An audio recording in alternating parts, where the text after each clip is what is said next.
Sveicināti, cienījamie Panākumu universitātes kursu dalībnieki. Mans vārds ir Edgars Čierkovskis, un mēs sākam pilnīgi jaunu kursu par mākslīgā intelekta tehnoloģijām izglītībā.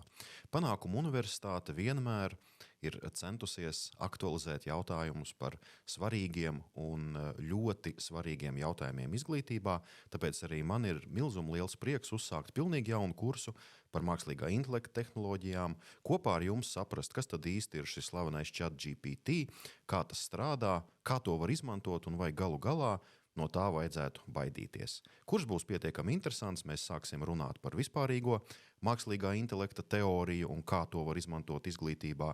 Mēģināsim saprast, kādas ir priekšrocības, kādi ir trūkumi un kā tad īsti skolotājiem šajā smagajā laikā dzīvot, strādāt un izmantot mākslīgo intelektu savas produktivitātes veicināšanai un te pašā brīdī arī izmantot mākslīgo intelektu tā, lai jaunieši gūtu maksimāli labāku izglītību, iegūtu krietni vairāk informācijas un tādas informācijas, kuru var izmantot praktiski.